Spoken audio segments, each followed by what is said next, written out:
So what I'm trying to tell you here is if you want to make sure that you're aging well, if you don't want to end up like all the old people who you see are just messed up and tired and just struggling, probably like a lot of your parents are, and you want to avoid aging faster than you should, improving your sleep quality and tracking it as you get older should be extremely high up on your priority for your health. So that said, let's talk about how to sleep better. How do we actually get a better night's sleep? And just to start off this talk, I want to talk about balancing stress and recovery.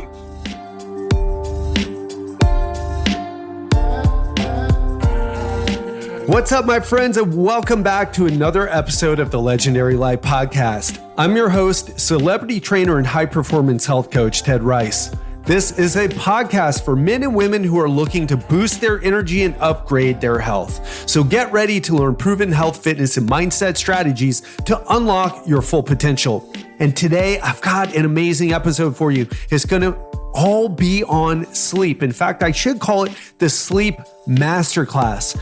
But I know there's so many other sleep articles and episodes out there, and I want to let you know that we're not going to cover the same old tired information. I mean, I'll have to cover a little bit of the basics for those of you who are new to sleep, but we're not going to cover sleep in a dark room, make your room cool. We're not going to cover the obvious and things that are repeated by random people on social media because they've heard it so many times. I mean, again, I'm going to mention those just in case someone's new to sleep optimization and they don't know it, but I'm going to dive deep into things that you've never heard talked about before.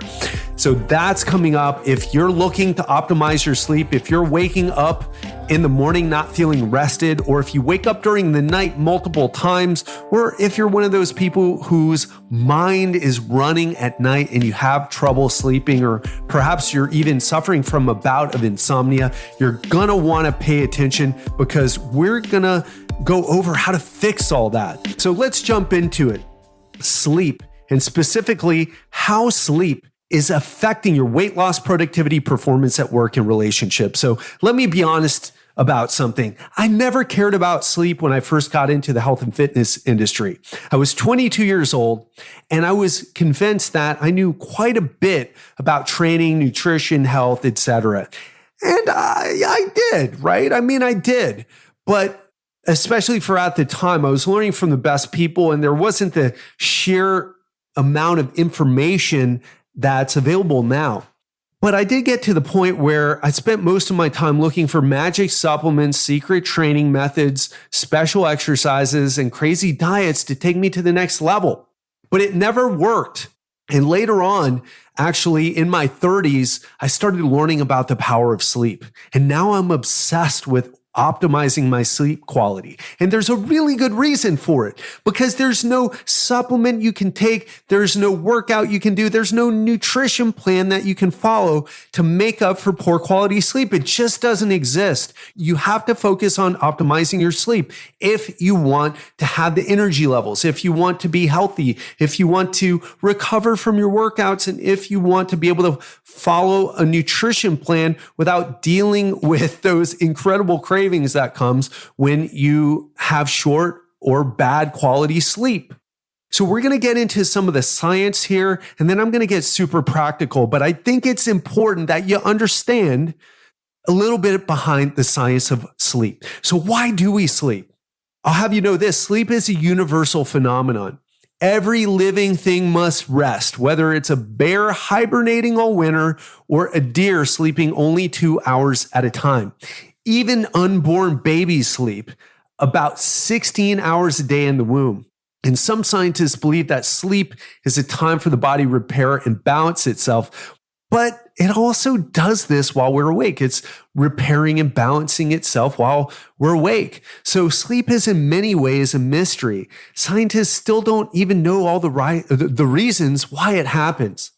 And research on sleep is in its infancy. In fact, the 90s were the decade of the brain. That's when I was studying to be a neuroscientist. and I wanted to study neurobiology. And that's when the explosion of sleep research really started. And I'll tell you this, even if we're beginning to understand how we fall asleep, nobody yet knows exactly why we sleep and why we experience REM sleep. In other words, that dream state, those crazy dreams that we have every single night. But we do know it's vitally important. And if you don't get enough, there can be serious consequences to your health, energy levels, performance, and your ability to lose weight or maintain a healthy body fat percentage. So let's talk a little bit about the effects of sleep deprivation. And here's the issue. It's estimated that about 1 in 3 American adults don't get sufficient sleep on a regular basis. And if you're wondering why I keep referring to research on Americans, well, in the United States, we do a ton of research. We just spend a lot of money on it. And so that's why you see so many of the studies done on Americans. And also, America represents kind of the pinnacle of Western, modernized, technologically independent society. So that just a little note there on why so many studies come out of the US. So let's get into it. The causes of poor sleep are varied. Some people just have bad habits. They're binge watching Netflix at night instead of going to bed at a reasonable time. And we'll talk a little bit about what a reasonable time is. Some people have sleep disorders like sleep apnea. Some people have job issues and they work the shift, the late shift at their job, or they have job-related restrictions on sleep, like paramedics or people in the military. But no matter the cause, there's no adjusting or getting used to sleep loss. You can't adjust to it. Now, in a way, you can, because you can get your ass up and you can go through and struggle through your day. But what we're saying here is there's no adjusting to sleep loss, meaning there's no way of adjusting to it to the point where you can perform just as good on 8 hours of sleep compared to 5 hours of sleep. It doesn't exist. If you're not getting enough sleep, you are performing less well. Period. And it affects all humans regardless of our age, health, or job title. Doesn't matter how much money you make or what you think about yourself. It doesn't matter. If you're not getting enough sleep, it's messing you up. So let's get into just a few of the specifics. So let's say you're on a nutrition program. Let's say you're trying to lose fat. Well, a recent study showed that when people who were on a diet got a full night's sleep, more than half the weight they lost was fat. But when they cut back on their sleep to only 5 hours, only 1/4 of their weight loss came from fat. And on top of that, we know that the sleep deprived dieters also felt hungrier. They produced higher levels of ghrelin, which is that hunger hormone.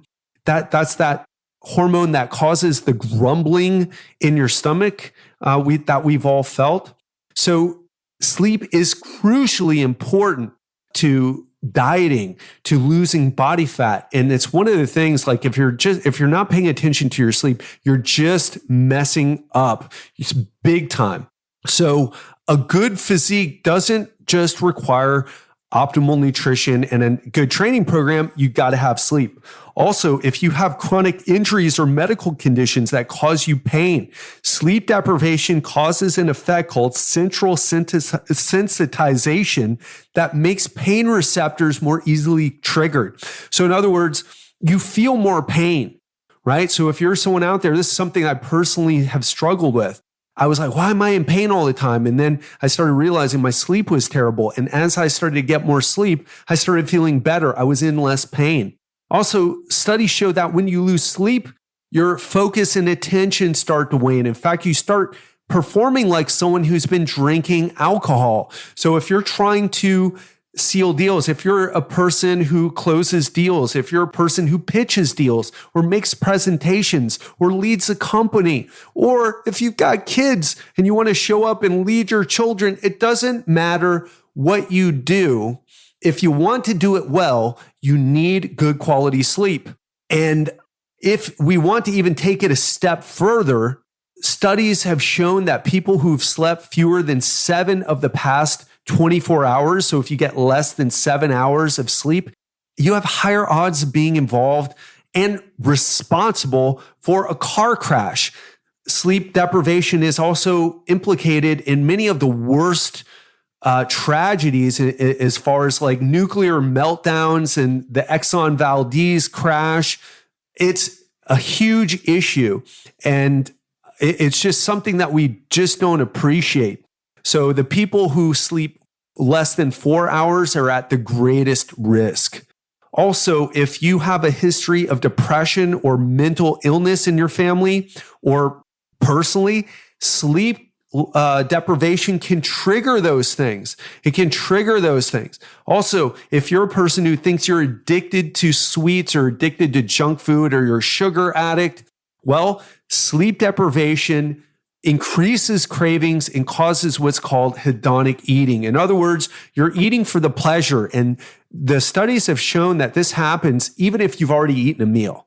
So you ate a meal and you're like, I just need a little something, a little tasty. And what do you eat? Not the superfood shake or the kale, the kale salad. You want something like Oreos or ice cream or pizza or hamburger and fries or that type of thing. So there's no way of getting away from this. If you want optimal health, optimal performance, and really to show up as the best version of yourself, you've got to focus on your sleep. But most of us don't, right? Most of us are starting to now, and I'm sure you've heard about it. And we're going to dive into, I want you to pay attention because we're going to get over some of the basics, but I'm going to dive into something that hardly anybody is talking about, or maybe even nobody has talked about sleep in the way that you're going to hear it talked about today. So let's go over this. How much sleep do we need? And scientists have been trying to answer this question for literally decades. And a series of early studies put subjects in basically stimulation-free environments where they didn't know what time it was. They didn't know the time of day. There was nothing around for them to figure out what time of the day it was. And then they monitored their daily sleep. And for the first couple of days, the subjects slept up to 12 or 20 hours, probably because they were so sleep deprived. But on subsequent days, their sleep times reduced until each person arrived at a consistent daily sleep amount. And most people settled around an average of 8 hours or so. Now, some were closer to 9, others were closer to 7, but that's how that 7 to 9 hours came up. And one thing I'll want to mention here is there are a very small percentage of people who have short sleeper genes, which they can go with less sleep and still perform well. But again, unless you have a genetic test, you don't know if you have this, and you probably don't, okay? It's statistically highly improbable. So now that we know that, let's get into how sleep works. So let me go over a couple of things just so you can understand how sleep functions in your day. So a major breakthrough in the field of sleep research took place in 1982 when a doctor by the name of Alexander Borbeli from the University of Zurich published an article in the journal of human neurobiology. Now, he described his concept of how sleep and wake are controlled over a 24-hour period. And he called this idea the two-process model of sleep regulation. So the first process is something called sleep pressure. And basically, sleep pressure is this phenomenon that happens. Like the moment you wake up, you start building up sleep pressure until it gets to the point where it makes you very sleepy, right? That's why you get sleepy. And it kind of forces you to go to bed. So if you get a full night of sleep, you start the next day with low sleep pressure. If you didn't get that much sleep, you start the next day with a higher amount of sleep pressure. In other words, you start to get tired very easily. And you might wonder if sleep pressure builds from as soon as you wake up and just builds over that time until you go back to sleep. Why don't we get as sleepy as soon as we wake up? And that's where the second process of the two process model comes into play. And that's called wake drive. And this wake drive is the result of several different brain systems working together to produce the alertness that you experience and it counteracts that mounting sleep pressure. And the end result is that while sleep pressure builds from when you wake up till nighttime, at least for most of us who don't have shift work jobs, your wake drive also builds from morning to night. And this keeps your level of alertness relatively even across the day. Now, just a couple of fun facts. We figured out that at least one substance called adenosine is responsible for this sleep pressure. So adenosine is a byproduct of your metabolism, your brain's metabolism, and it starts to build up this adenosine. And one of the reasons why coffee works is that it blocks adenosine receptors. So the adenosine can't attach into the receptors in your brain. And that's why you experience more alertness. Now, the other thing, the wake drive, it works on this 24-hour cycle that's based on light exposure. And we're going to really dive into light exposure here because light is the key, right? And it's something that you're probably not getting enough of. So just to put that into context for you, for millions of years, our ancestors evolved to sleep at night when it's dark and wake during the day when it's light.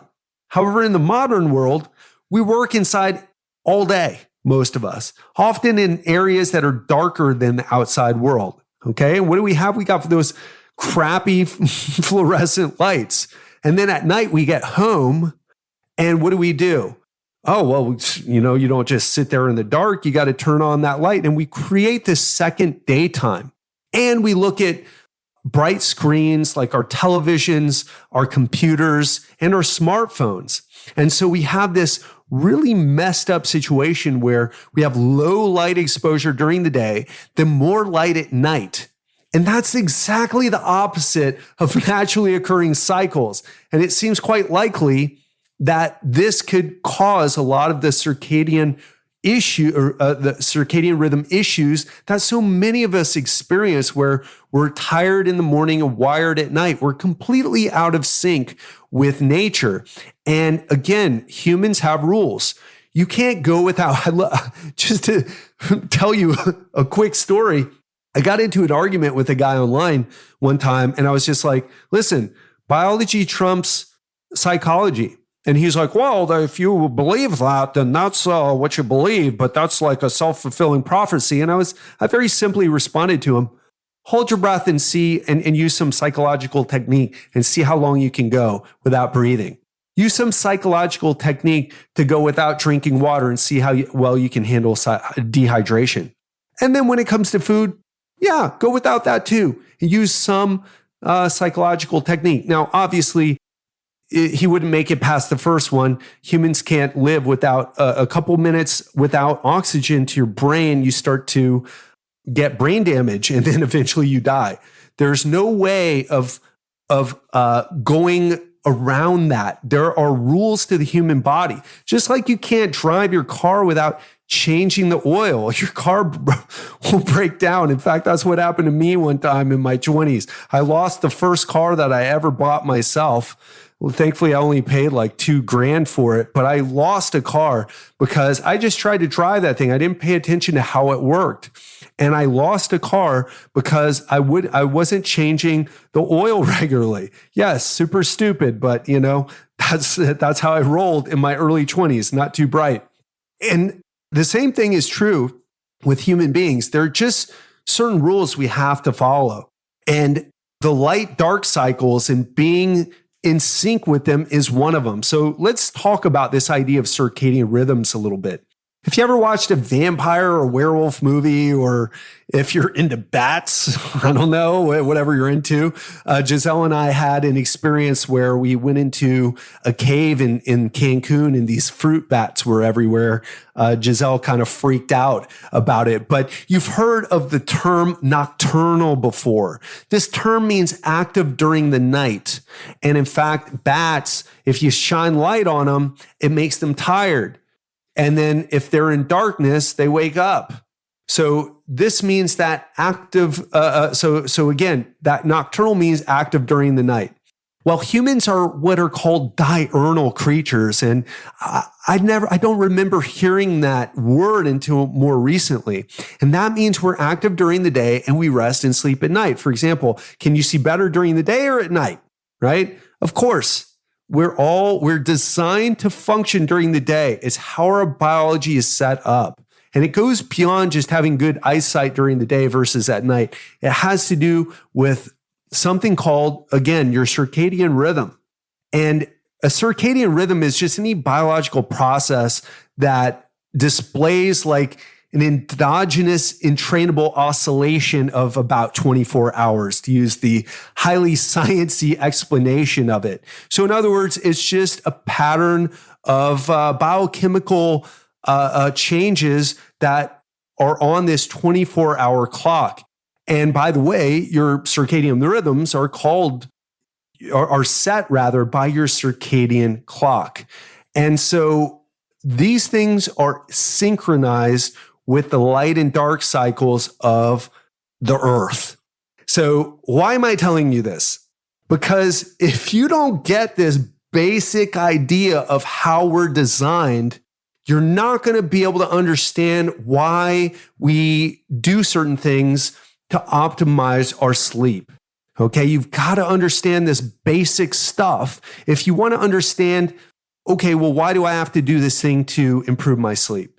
So when it comes to setting your circadian clock properly, light exposure has the most powerful influence over the master clock of your brain. Now, some people will tell you that, when you eat is really important. Okay, for sure.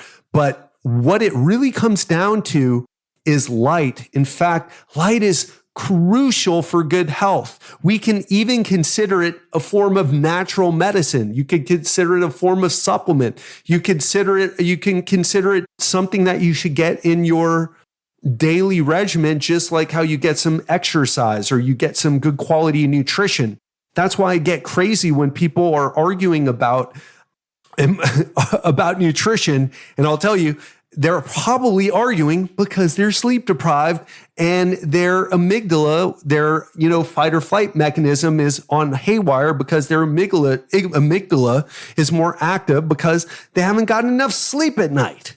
So exposure to light at the proper time can have positive effects on your energy levels, on the quality of your sleep, on your cognitive function, on your mood, on your blood pressure. If you've got blood pressure issues, getting more light can help. There's even some evidence that it can help with fat burning too. Now, of course, let's not go crazy here. Fat burning, you can sleep terrible and still lose fat, but this can optimize it.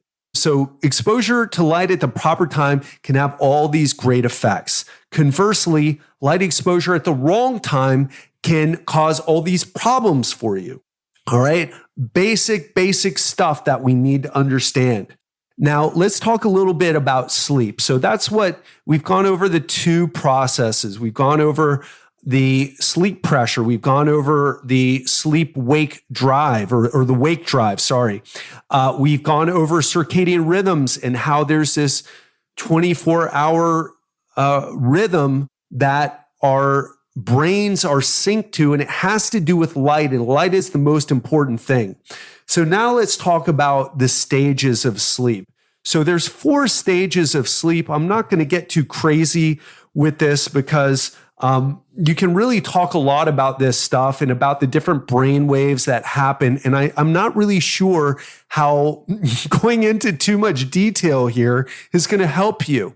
I will tell you this. There's 4 stages of sleep. There's stage 1, which is non-REM stage 1, and it's mostly alpha waves that happen in your brain. Then there's stage 2, which is again non-REM sleep, and theta waves dominate. But the 2 types of sleep that we're going to talk about are stage 3 sleep, which is deep sleep or slow wave sleep. It's called both. And that's when delta waves dominate during this period of time where your heart rate and blood pressure fall and your brain temperature cools down and you get this restorative effect. And it's just super important that you get this deep sleep or slow wave sleep. The other stage that's really important is the REM sleep, which is short for rapid eye movement sleep. So there's 3 stages of non-REM sleep, with deep sleep being the most important. The other phases are really just, transition phases. And so the most important ones are slow wave sleep or deep sleep, and then REM sleep. And REM sleep happens every hour and a half or so and lasts about 5 to 30 minutes. And that's when we dream. And the dreaming that happens during REM sleep is super important. And if you're not getting enough deep sleep or getting enough REM sleep, you're not going to be functioning optimally. It really is about optimizing these things. And even if you get a lot of stage 1 sleep, but you're not getting enough stage slow wave sleep or REM sleep, it's going to cause problems. Some other things that I think are important is that a complete sleep cycle takes an average of 90 minutes to maybe 120 minutes, with each stage lasting between 5 to 15 minutes. And another thing that's important, we'll go into a little bit more, but the first sleep cycles of each night have relatively short REM sleeps. And towards the morning is when you have more REM sleep. So that's why, and really interesting about REM sleep is it has to do, again, with your circadian rhythm. Now, you go into deep sleep. You can go into deep sleep actually during a nap during the day, but you won't go into as much REM sleep, or maybe even any. I'm not quite sure about that part. I'll have to get back to you on another episode about that. But REM sleep happens towards the morning. So it's really important. That's why the timing of your sleep is important. That's why you can't just sleep 8 hours and go to bed at 5 in the morning and then wake up 8 hours later and feel rested. It's this connection with the dark and light cycles of the earth that affect when your REM sleep cycles happen. So I could talk to you more about that stuff, but I really think it's not that, I think we can get into details that aren't that applicable. So let's move on to some age-related sleep changes. So I want to let you know this. As people age, it takes longer to fall asleep. That's called sleep latency. That's how long it takes for you to fall asleep. And if you take less than 5 minutes or less to fall asleep, you're probably sleep deprived. So if you're one of those people like, oh, I'm out as soon as my head hits the pillow, that's because you're sleep deprived. And if it takes you more than 20 minutes to fall asleep, well, you've got issues. So again, you want to fall asleep within that 5 to 15 minutes to fall asleep or so, or even 20 minutes is okay. But if you're taking longer than 20 minutes, or if you take less than 5 minutes, it's a sign that there's some issue. So pay attention to that. Also, as you get older, you have less deep sleep. You have less total time in sleep. You have less time in REM sleep. It starts to go down. So what I'm trying to tell you here is, if you want to make sure that you're aging well, if you don't want to end up like all the old people who you see are just messed up and tired and just struggling, probably like a lot of your parents are, and you want to avoid aging faster than you should, improving your sleep quality and tracking it as you get older should be extremely high up on your priority for your health. So that said, let's talk about how to sleep better. How do we actually get a better night's sleep? And just to start off this talk, I want to talk about balancing stress and recovery. Because what happens is that, and what I find with most people in the West, most of my clients, we're really great in America, Canada, Australia, most Europeans. We're really great at pushing the envelope, burning the candle at both ends. We'll wake up after 4 or 5 hours of sleep, drink some coffee, So we're stressed out because we didn't get enough sleep.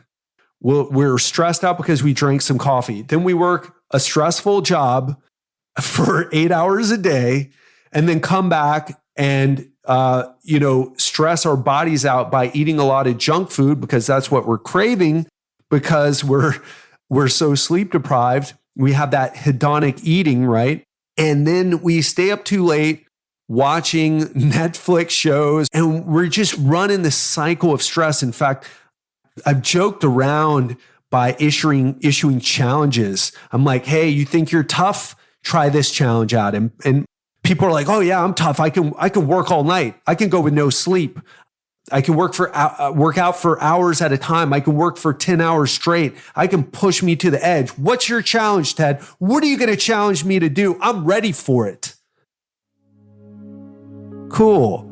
Here's what I want you to do. I want you to sit in a meditation posture. And I want you to, for 5 minutes, close your eyes, focus on your breath. And when the thoughts come, I want you to slowly and gently bring your attention back to the breath for 5 minutes. How's that for a challenge?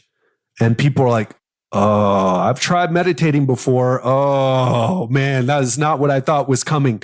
And so what I want to tell you is we have this out of balance approach. We're so out of balance.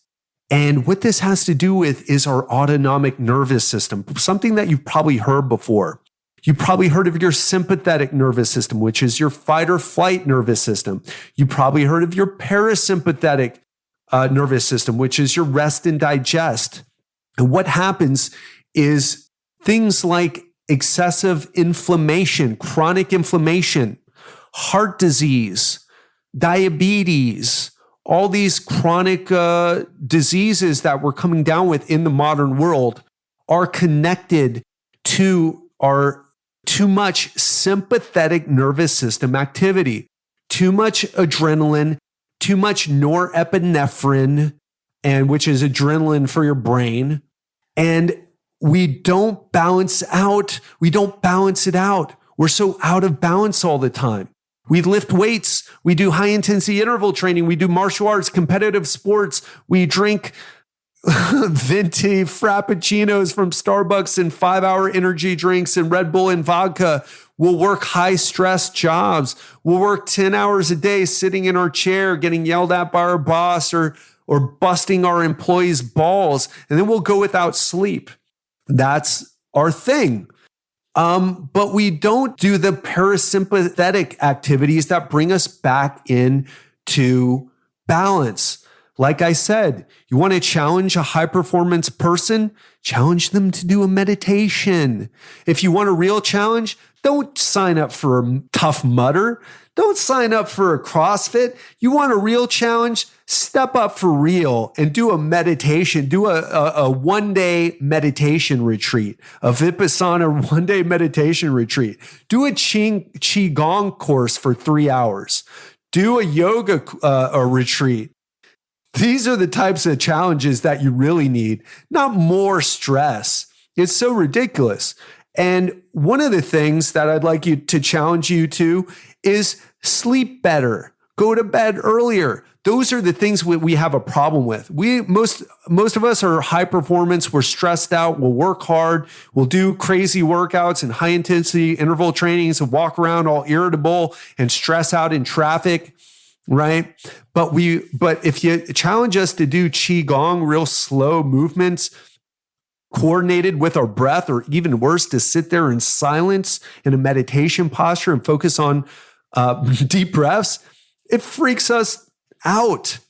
That's what we got to focus on. If you want a big boost, you have to focus on those things. And the king is not meditation. It's not acupuncture, it's not yoga, it's not Qigong, it's sleep. Sleep is the king of the parasympathetic, the way to balance out the fight and flight stress that you have every single day. So keep that in mind. There's nothing that you can do. There's no yoga or acupuncture or any supplements or anything like that can make up for sleep. And when I say sleep, I don't mean 5 hours of sleep. I mean 7 to 9 hours of quality sleep. So with that said, let's get into daily habits that can give you better sleep quality. So the first one is, again, this is the challenge. Make sleep a priority. If you're not going to make sleep a priority, then you're not going to take the actions to get better sleep. And it's as simple as that. You've got to make sleep a priority. And so the next basic thing is to go to sleep and wake up at the same time every day. And what's really important here, and is something that I wondered about for a long time, because this one you've probably heard before, does it have to be like this 8 o'clock every night? Or if I wake up at 8 a.m. or 7 a.m., it's got to be the same time. If I'm 7:05, if I wake up at 7:05 or 6:45, is that going to mess me up? And what I'd say is go to sleep and wake up within an hour of the same time every day. You're probably going to be safe. I don't know if anyone has the definitive answer. Be careful about people who claim that they do. If people are way too confident about what they're recommending and they don't have a PhD in neuroscience, be highly skeptical about what they tell you. So the next one is avoid blue light for 2 hours before bedtime. All right. And you can do this by downloading f.lux on your computer. That's something that's free and that you should do. You can wear blue light blocking glasses. I personally use carbon shades because they wrap around your eyes. The Swannies don't. They look cooler, but the light gets in from around the frame. The frame doesn't block them out well. So I like carbon shades best. Also, dim your lights at night. It's not enough to just have f.lux. Dim the lights in your house. Dim the lights on your computer, right? It's not just about wearing the cool blue light or not so cool looking blue light blocking glasses and having funky apps running. You've got to dim the lights. So start to dim your lights down in the house and on the things that you use at night. If you're watching TV, if you're watching if you're on the computer, if you're on your phone, use the settings on your phone. If you've got an Apple phone, iPhone, you can use the nighttime setting. I'm sure Android has something. So make sure you dim all those lights. Find a way to dim and really prioritize this stuff. Because again, if you don't make this a priority, you're going to be like, oh, I don't want to dim the blue lights. I don't like the weird red, orangish colors that the blue light blocking glasses do that creates after you wear them. Well, listen, you've got to do this if you want to sleep better. Another thing is to black out your bedroom. You can also wear an eye mask, but it's not going to be as good. So black out your bedroom. Invest in thermal blackout curtains. And if you're going to use a mask, use the Sleep Master eye mask. I personally don't like that one because it warms my ears and gets my head too hot. But if you're a person who doesn't mind, if you tend to be towards the cool side, then the Sleep Master is the best mask that I've found. Giselle loves it. She gets cold at night. It keeps your ears warm and also just really blocks out the light well, and it's comfortable. But really invest in the thermal blackout curtains. I've had a problem with this because I'm traveling on the go. I'm always living in a different Airbnb or hotel, but I always look, and it's a requirement that the place that I stay in at least has some degree of some quality of blackout curtains, or I won't even stay there because I know I'm going to be miserable the entire time when the ambient light comes in during the night or when the sun starts shining in the morning and wakes me up before I should get up. The next one is soundproof your bedroom. Now, this one's a tough one if you are like me and you're on the go a lot. And so if you can't invest in soundproofing your bedroom, it's a great thing to do. You can also use white noise machines, or this is what I do. I don't travel with a white noise machine. I use earplugs. I use soft foam earplugs, and almost every single night I do this. Some nights I give my ears a rest, but if you're using the soft foam, your ears can usually handle it, but you've got to block out the sound, especially if you are sound sensitive. If you get woken up like I do from sounds during the night. Also, keep your bedroom cool but comfortable. You want to lower the room temperature. You want to make sure that it's somewhere in the range of 65 to 70 degrees Fahrenheit or 18 to 21 degrees Celsius. You can also get something like a chili pad, which Tim Ferriss and others have spoken about. I can't personally speak to it because I've never used it, but I'll tell you that I have used pillows and mattresses with cooling gel. Those can help out a lot. I will say the hot bath is something that people promote a lot. For me, it really makes my sleep worse. I need a cold shower, not a hot bath. So cold showers really do it for me, or taking a swim in a cool pool, but hot baths don't do it for me. You've got to experiment with this to see what works best for you. Also, exercise regularly. It's really simple. People who exercise sleep better than people who don't. And you should be aiming for some type of exercise every single day. And no, I don't mean high intensity interval training or a CrossFit class or lifting weights hardcore in the gym, but a 30-minute walk every single day is totally doable by every single person. Now, the next thing is make sure that your mattress is comfortable and supports you well. This is something that I never appreciated.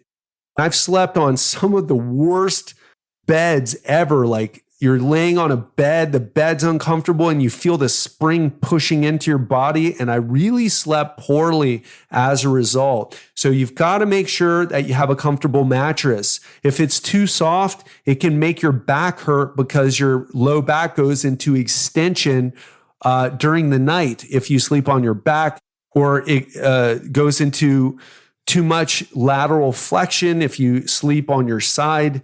And so really make sure that you have a comfortable mattress, but it's also supportive. Same thing with your pillow. You want it to be supporting your neck properly. And I'll tell you, it takes a while to get this stuff handled. Don't be afraid to go in and try different pillows and try different mattresses and really try to get it handled. And keep in mind that mattresses, especially if they're a Tempur-Pedic mattress or other memory foam mattress, they'll get more give. In other words, they'll give more. They'll get softer as time goes on. So try to aim for something a little bit harder that will soften up. But again, if it's too hard, it probably is not going to work with you. So the last thing I'd say about this is I told you some basics. It's up to you to find out what works for you. Nobody can tell you what works for you. I've gave you some guidelines, some suggestions, but it's up to you to mix and match and experiment until you come up with the perfect sleep situation for yourself. So don't let anybody tell you exactly what you have to do. You have to use these as guidelines and experiment for yourself. That's what I do with my clients. I don't tell them what to do. We do experiments to see what we can do to get the perfect situation going for sleep optimization. A couple of other things that I'll say here is that if you have chronic pain, there's a strong relationship between insomnia and painful disorders. So pain is not only a risk factor for insomnia, but it can also, insomnia can make your pain worse, and pain can cause insomnia. So make sure that you deal with chronic pain. If you're a person, you're in your 40s, 50s, 60s, and you beat yourself up at the gym and you've got a bunch of injuries and it's messing up your sleep at night, you've got to get that handled. And the last thing I'd say is also, if you are overweight, if you're a man and you have a body fat percentage that's over 20%, if you're a woman and you're over 25%, look on losing weight, especially that body fat. If you are having trouble sleeping, it may be due to the fact that you're having some sleep apnea episodes. If you have too much body fat, and you snore like that, like I used to, then it's disrupting your sleep. And it's probably disrupting your partner too. So that's another thing you can do to optimize your sleep. Lose weight, you will sleep better. It's amazing how many clients that I help lose weight and then their sleep automatically gets better. And we don't have to go crazy about all this, this sleep biohacking. We don't have to do that. And the last thing I want to say about this sleep masterclass is that the best thing you can do is to track your sleep. Track your sleep, track your recovery. And there is only one piece of equipment, one wearable device that I can recommend to do this. And that is the Oura Ring. I will tell you this. If you don't have an Oura Ring, you are not serious about your health. You're not serious about your sleep. You're not serious about performing your best. It's as simple as that. It is the best wearable on the market. Oura is not paying me to say that. They should, because I'm a huge evangelist for their product, even though you probably haven't heard me talk about it before, but it is incredible. It gives you your resting heart rate, your HRV, your body temperature. It measures how long it takes for your resting heart rate to stabilize during the night. It measures your total sleep, your sleep efficiency, how restful your sleep is. It measures your REM sleep, your deep sleep, how long it takes you to go to bed, and what time you go to bed, not to mention so many other things. It is, again, if you don't have an Oura Ring, you are not serious about your health. You're not serious about sleep. And that's all there is to it. Now, the Oura Ring's expensive. It runs from $300 to $400. I got the matte black Oura Ring. It costs me $350 with the discount. And I'll tell you though, and there's no difference in functionality, by the way, from the matte black to the other Oura Rings. It's just an aesthetic. It is the best investment you can make for your health. If you're having problems in the morning with your energy levels, if you're having problems with your sleep, you're waking up during the night, this can help put you on track to optimizing your sleep in a way you would never have been able to do. Now, I know not everyone is in the position to throw down that type of money, even though I think it's such a drop in the bucket for what you get back. It's not just the ring, the app is just next level and it's just going to get better. It is just an incredible piece of equipment. But I know maybe you're in your 20s, maybe you're in a tough financial spot, maybe whatever it is. I heard that Sleep Cycle is very good. That's an app that you can get on your Android or iPhone or whatever type of phone you use. So the science behind it is very solid. Just invest in the upgraded one because the free version just doesn't tell you as much. And again, it pales in comparison to the Oura Ring. So if you're really serious and you can find a way to put it in the budget, do it. It is some of the best money you'll ever spend ever. So go without a few dinners out or a few trips to the bar or whatever it is that you're spending your money on. Save up and get one. It is worth it. It will take your relationship with your sleep to the next level and your awareness about what type of sleep you're getting to the next level. That's it for today, my friend. I hope you enjoyed part 1 of the Sleep Masterclass. And part 2 is going to be released on Friday. We'll discuss how lack of sleep might be affecting all of your daily activities. And I'm also going to give you more tips on how to improve the quality of your sleep. So tune in to find out more about how to have a great night of sleep. Until then, hope you have an amazing week, and I'll speak to you on Friday. Hey there, Ted Rice here again. And I want to know something. If I invited you to work with me to uncover your personalized blueprint to get your health and fitness under control once and for all, and just to be clear, I'm talking about long-term consistent results that are easier than any program you've ever done before, no struggles or stress or restrictive diets or even extreme workouts. Would you take me up on that offer? This is the same guidance I've used to help busy CEOs, other executives, and even celebrities, including Richard Branson and Robert Downey Jr., to stay in great shape while still having a life.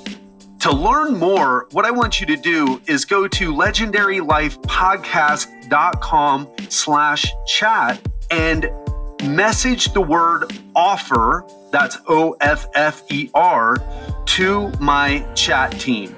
And what they're going to do is they're going to ask you a few questions to make sure that this will actually work for you.